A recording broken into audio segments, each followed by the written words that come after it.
So, Cern Basher, everybody is focused on robotaxi. It's all about robotaxi. I even saw a headline the other day that was talking about the fact that it's all about robotaxi right now. Uh, you know, uh, this is theoretically, this show is going to be on Friday night or Saturday morning, something like that.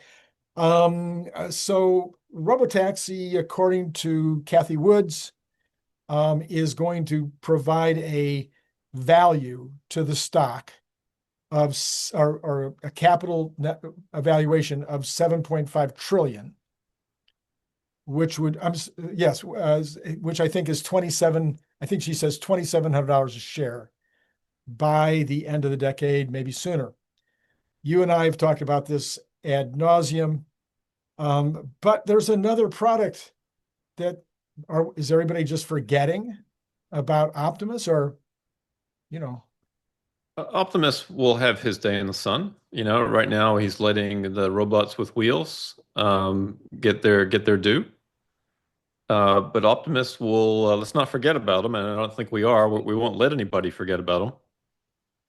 But I think there's still some things to think about with Optimus, so and so we're going to talk about that today.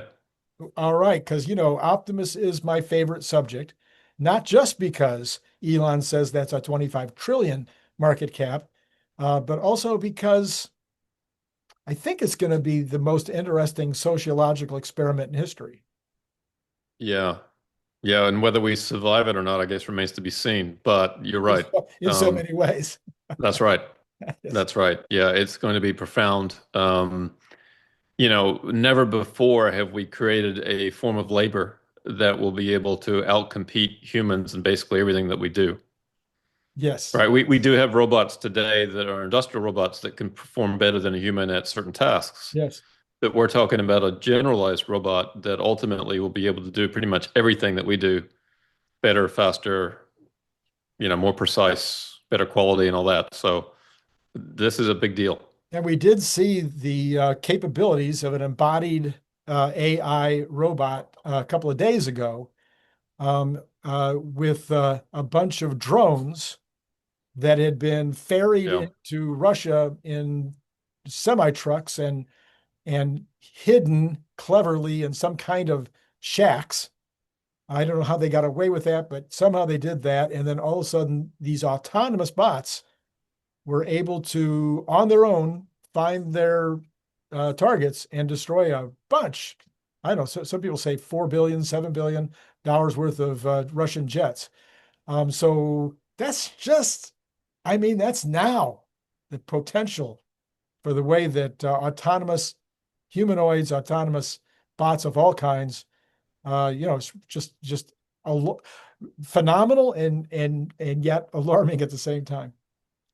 It is. I mean, many people have called this Russia's Pearl Harbor. Yeah, And if that's the case, then that makes me very worried because what's their response going to be? yeah, yeah, Right? Our response after Pearl Harbor was pretty severe, right? It kicked us into gear, and we cranked up the war machine. Um, so anyway, I hope that cooler heads prevail here, but that well, worries me. well, President Trump recognized that this was going to be quite the tweak to the nose of Putin. And Yeah. so he immediately got on the phone and said, "Hey, we didn't know about it. Not our fault."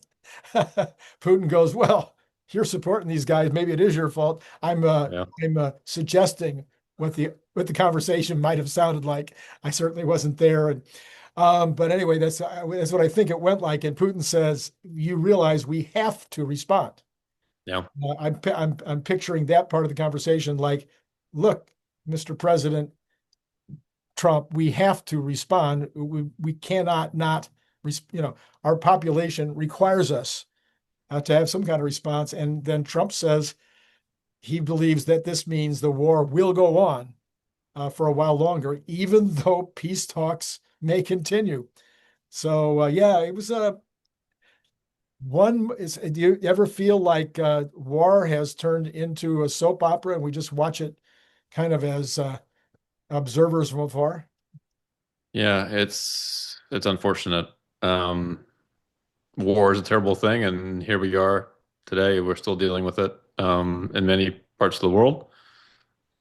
Yeah, it's terrible. I wish that we could find ways around this. I wish that cooler heads would prevail. I wish that technology and all that would help us with the stuff, but unfortunately, it doesn't seem to. What it does do is people are using these technologies in novel ways and creating new threats that really didn't exist before. Sure. Our military better be thinking a lot about drones, and certainly Elon had talked about drones weeks before this happened. Weeks? No, no, no. Elon's first conversation about drones was at least 18 months ago. And when he mentioned drones for the first time, he said drones are the future of war. Yeah, And this correspondent immediately, because I have always been, metaphorically, I've always been afraid of Blackhawks. In my head, I can't imagine anything, I couldn't until then imagine anything more aggressive or horrific than being somewhere in the field and having a Blackhawk coming at you. yeah, That has now been replaced by yeah. a swarm of drones would be more horrific than a Blackhawk. So that started me on a quest 18 months ago to learn as much as I could about them. And now we've done a number of videos. Brian Wong and I, in particular, have done a bunch of videos on drone warfare and what it means and what the implications are. So yeah, I agree with you. All right, let's get on to the good news of your slideshow here, including some stuff about Optimus. Sounds good. So what do you see here, Randy? I see the upper torso and head of an Optimus humanoid. Okay. How about now? Well, because you've just shown me the previous one, I kind of get that maybe this could be, yeah, okay, yeah, go ahead. Why is Optimus's face blank? Oh, Why is it dark? Why is it black? Why is there not a face on the robot? I see. I don't know. Why would they have a blank face? Up till now, the face has been more or less blank, right? Yeah. Does it need to be? Well, we've seen some of those Japanese robots that are trying to make the face as human as possible. We've all seen Mm, the movie. yeah. So on our phones, we have emojis. True. And emojis convey something without, a sentence, right? You can convey an emotion. Hmm. You can convey just a word with a little image. So is it possible to convey sort of emotion on a bot and maybe also imitation? So this idea of emotation, if you combine those two words, Right. Emo. right? Like almost like a 3D emoji. Now, of course, you could display an emoji on the bot's face. To me, that seems kind of simplistic that Optimus should be capable of more than just a smiley face emoji, right? Although we've seen some bots that had kind of that look. Yes, and those are very simple. So what we're talking about here, I think we're going to see a software face on Optimus at some point. Hmm. Now, you don't have to use it. Yeah. If you'd like this, fine. But let's say you are a child. Right. It might be comforting to see a parent's face on the bot. Let's Right. say you're someone that lost a loved one, Yeah. Yeah. right? It might be comforting. It might not be, but it might be if you choose it to be, to see that loved one's face and hear their voice coming through the Sure. bot. Sure. There's a lot of people that have told me that that would be cool. Nice. And some people are creeped out by that. But then again, this is a choice that you would make Right. about how your bot looks and sounds. Hmm. And by the way, you could also dress the bot too. Of You put course. clothes on it if you want to. Yeah. No, I'm totally expecting them to be dressed. Yeah. And that's going to open up a whole new industry of bot clothing. Sure. Imagine, right? Yeah. And I've said before, by the way, that Nike should do a shoe deal with Right. Tesla for Absolutely. bots. I think that was your best idea ever. Thank you. Yeah, I just want royalties. I just want, a penny per shoe, you know. Um, so this idea then, clothing, shoes, The voice is going to sound like anybody you want it to be. Hmm. Every time your bot laughs, you could have it sound like Elon Musk if you wanted it to, or it can sound like somebody else. It can sound like you if you want it to, right? Whether my wife would want our bot to sound like me, I think that remains to be seen. That would be shocking if she did. But maybe, well, that would be a Yeah. true test of the relationship, I guess. It's- Yeah. So Would the some, cool thing, would a narcissist want the bot to be sounding and looking like themselves? yeah. Yeah, what kind of bot would Trump get, for example, was comes to Now, mind. wait a minute. I wasn't going there. Wow. Yeah. Why not? And not just him. There's plenty of other people we could use as examples. Kim Kardashian, perhaps. There you go. There you go. Yeah. So here we have, Tesla themselves are showing bots, in the home, right? Here's one in the kitchen, here's one outside, right? And, you know, it's cool, but it might be even cooler if there was a software face on the bot. Sure. So that's just the idea that I wanted to kind of share. Um, this is not my idea. There's a guy in X under the handle Robbie Gigawatt that shared this idea with me. Okay. All right. Right. This is his initial kernel of an idea, and he's come a long way with it. And I think it's kind of interesting because there are certain times when the bot might want to show that it understands, doesn't need to say anything. It can just nod its head, or maybe it's a look with his eyes. So if it wants to show that it's understanding empathetically, you just do the head tilt, Yeah. the therapist head tilt. Yeah. Yeah. But to really show empathy and emotion, the eyes are the Yes. key. Yes. Yes. Now, the question is, can we get bot eyes looking real enough that it's not too weird or, not, there's this uncanny valley, and we'll talk about that in a second. Okay. Okay. So, there's been some attempts at this. Sure. This is 𝐒𝐚𝐚𝐢𝐥, I believe is the bot's name. And this is a little creepy because the eyes are just kind of, they just kind of stare at you. Right, and these blue eyes, pretty piercing. Of course, the bot has no hair or anything else. It just looks kind of weird. It's a little creepy, Yeah. Yeah. Yeah. Yeah. right? And here's another one called Sophia, Yes. right? And when she talks, she's kind of doomsday kind of stuff. This, I think, is from Hanson Robotics, a UK company. But, it looks pretty lifelike. And so the Right. question is, but this is not a software face. This is, Right. they're trying to make a human kind of face. Right. Exactly. So I'm wondering if a software face is kind of maybe the best way to do this.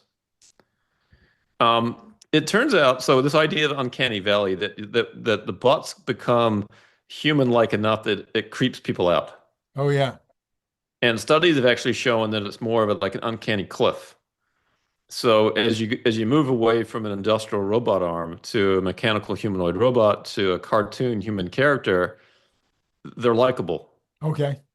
And then you start putting, a humanoid robot with skin, right? And particularly a face and stuff. And all of a sudden it's like, oh my gosh, this is creepy, right? And it seems to be almost a light switch. It just falls off a cliff and it becomes Right. creepy. Right. Right. But the research is suggesting that if you keep going with that and you get to the point that you do a really good job, you cross that uncanny valley and suddenly it becomes very likable again. Yeah. Yeah. Okay. Yeah. Okay. Now it Back remains to be back seen. to the movie iRobot. Yeah. Yeah. Yeah.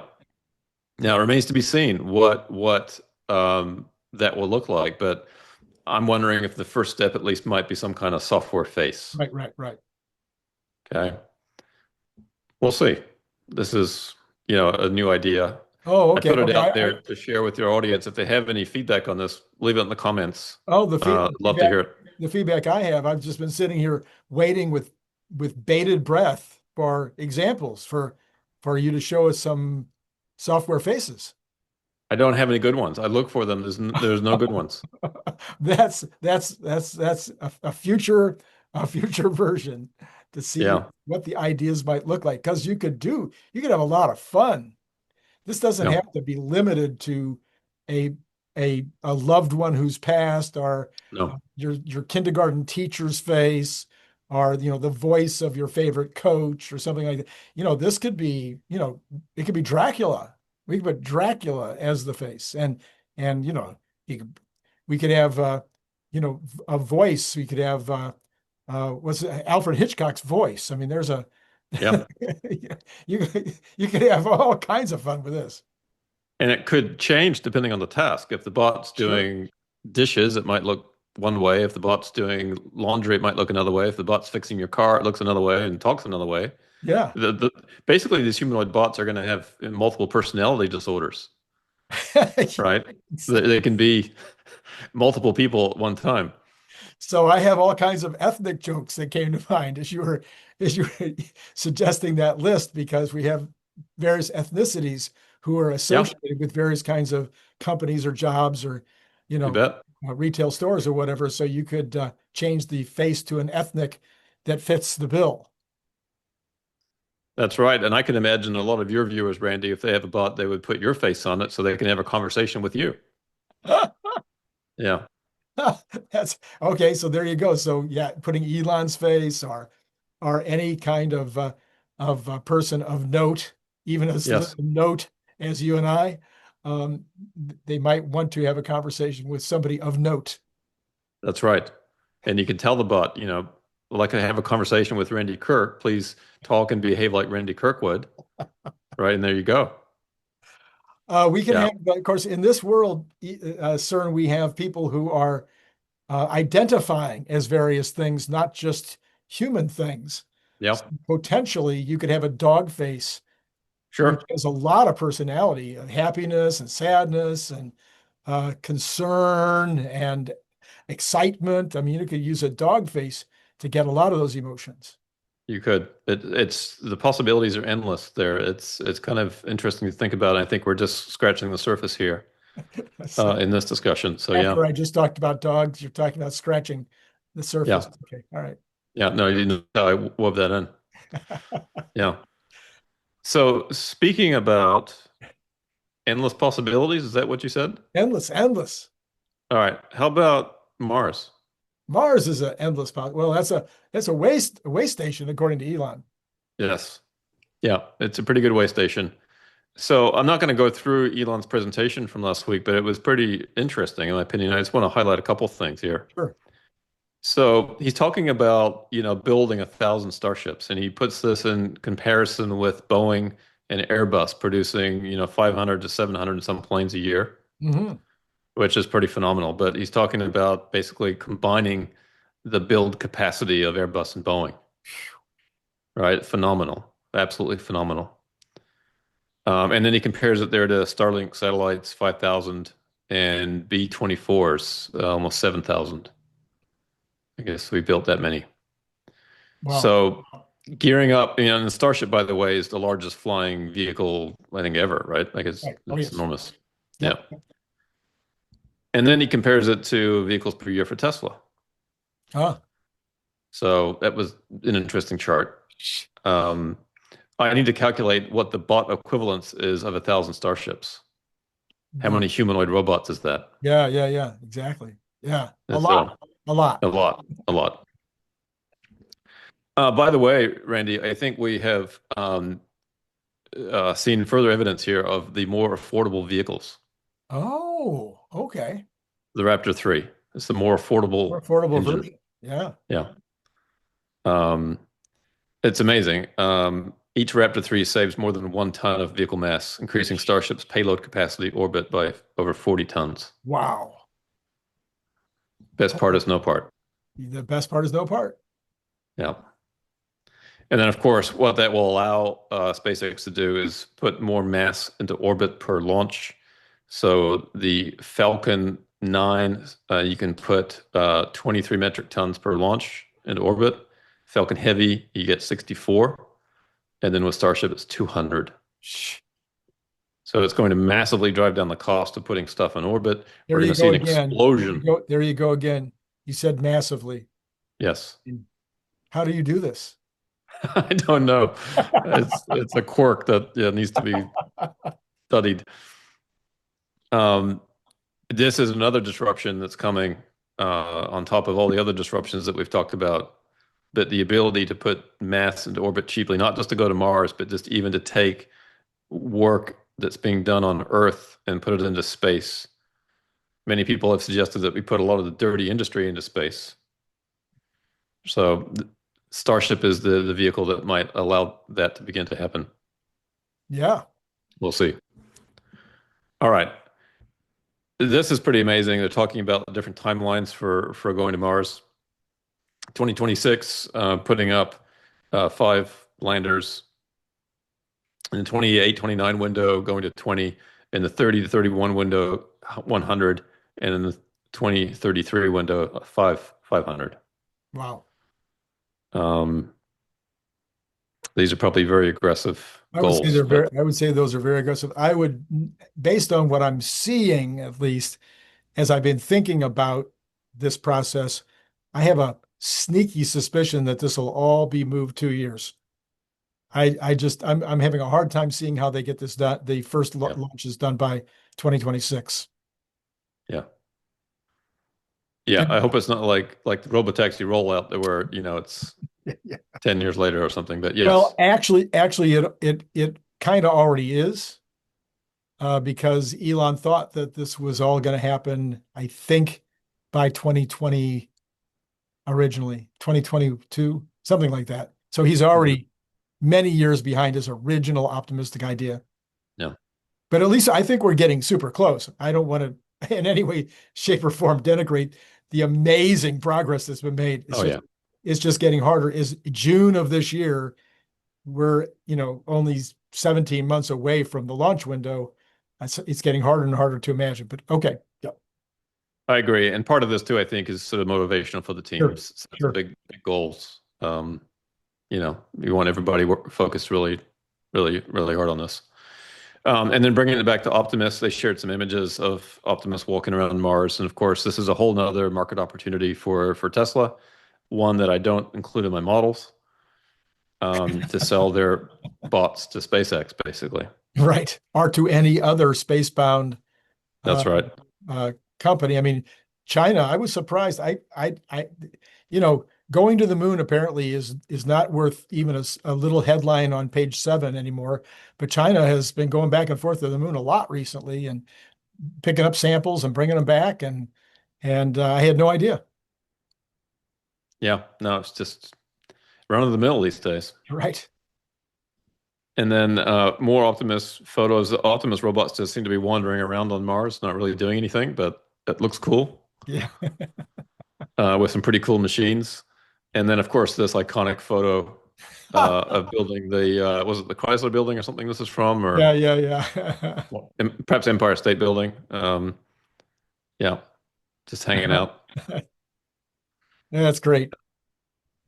So I forget, Randy, is this where we were going to end it, or are we going to cover the Waymo?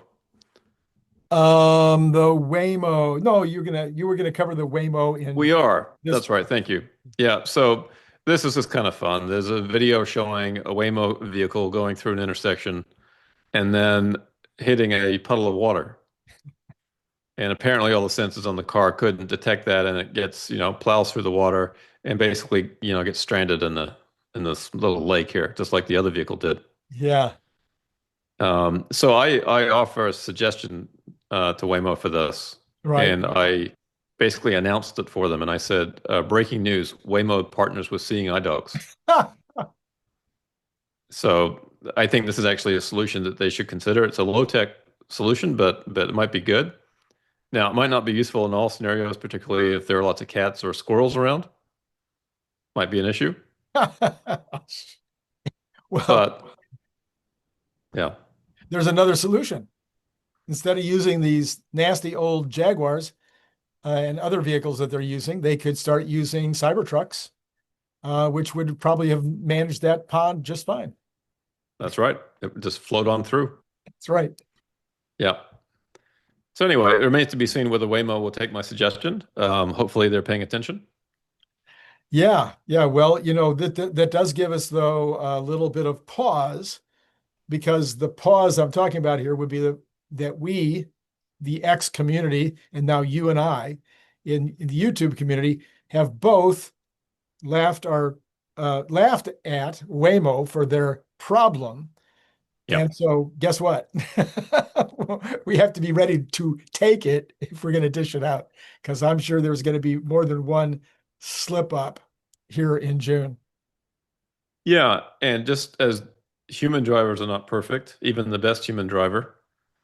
I watched Max Verstappen in the Spanish Grand Prix this past weekend, drive his car into another competitor. Whether that was intentional or not, I'm not sure. But even the world's best drivers have their issues. And so even if FSD is safer than a human, there's still going to be some challenges. We should expect that. Right. And maybe some of them will look pretty stupid when you look at the videos. So yes, we should be able to take it. The good news is that just like Waymo, it's a process of iteration, and I'm sure Waymo will take steps to improve their vehicles, and they'll probably teach them to accelerate through the puddle so it gets to the other side. Something like that. That would be Something helpful. like that. Yes. Yeah. Or let down the motor, the propeller. I Yeah. I've I've also we again I can't remember whether it was you and I talked about this a few months ago, is that the Western, I guess you would call this a Western concern with death and injury in developing new products or new systems or new anything is a very new idea. Uh, Mm. we thought nothing of thousands of people dying in the construction of the Panama Canal or the Hoover Dam. But if we were constructing a new Hoover Dam today and there was any hint that hundreds or thousands would die in that construction, there would be lawsuits and the thing would never get built. So I don't have a solution for this because it's definitely something that's in the zeitgeist now, but this is definitely an issue in terms of technology being able to move forward. Well, the problem is even bigger than that because people are already dying. No, yeah, It exactly. Yes. it's not as like the technology is going to cause people to die, and right, and we'll get through that and it'll be better. We have a technology that can actually save lives. Yes. Yes, it's not perfect, and so yes, there's likely to be accidents and likely to be lost life. But the reality is that it'll be less. But that won't be good enough Yeah. because Bloomberg and others are going to report on every single accident as though it's the end of the world, Yes. Yes. right? And it's funny because they usually couch these stories and, oh, do you want to give up control to a robot? Do you trust the robot? Well, do I trust another human driver who's distracted? No, right? So, In, in yeah. fact, in fact, I have been traveling down Los Angeles freeways from time to time and marveled. You think about the humans behind those wheels, some of whom have an IQ of 90. I'm sorry, I'm not knocking people with an IQ of 90. Some of them who have the coordination, of a 2-year-old. I'm sorry again. I know this is going to trigger some people. Some of whom are distracted in so many different ways, including moi with my hamburger as I'm driving down the road, are sneaking in that tweet. What's a tweet? Uh, with all of that going on, it's shocking that we don't have way more accidents. Well, that's a good point. Yeah, that there probably should be a lot more with all the distracted drivers out there. As a cyclist, it's very scary to realize that, Yes. right? So yeah, but I for one am applauding this technology. I can't wait for Tesla to roll it out. Even Waymo to expand is awesome. The more lives we can save on roads all around the world. If there's a million people dying on the roads every year, that's insane. And Yep. the fact that we're okay with that is absolutely crazy. Yeah, again, I don't know that I'm saying okay is the real answer, but I do think that if we could somehow, well, you may remember that there's a story that goes with the founding of the United States that every single constitution, I don't think this is a true story, but it's a funny story, that every single one of the state constitutions that was developed had a specific part of the Constitution outlawing lawyers. So again, I don't know if that's true or just lore. I've never looked it up. Ask Rock. But I could imagine maybe we need new laws today outlawing mainstream media. I'm not sure how we accomplish that, but Well, they're making themselves increasingly irrelevant, so I think they're outlawing themselves quite nicely. All right, sir. And with that conclusion, I think we should say goodnight. Say goodnight, Gracie. Thanks, Randy. Do you have a clue what I just did? No. You're too young. Oh my goodness. For those of you who know what I just did with say goodnight, Gracie, put it in the comments below. I'll explain it to CERN later. It's been I, great talking to you. I should also say I grew up in New Zealand that we didn't have a TV for the first 10 years of my life, So so I missed. so you at least know that it's to do with television. Oh, yes. Okay. All right. Yeah. But I can't tell you which show. Okay. All right. So we're still going to leave it there. It's been great talking to you.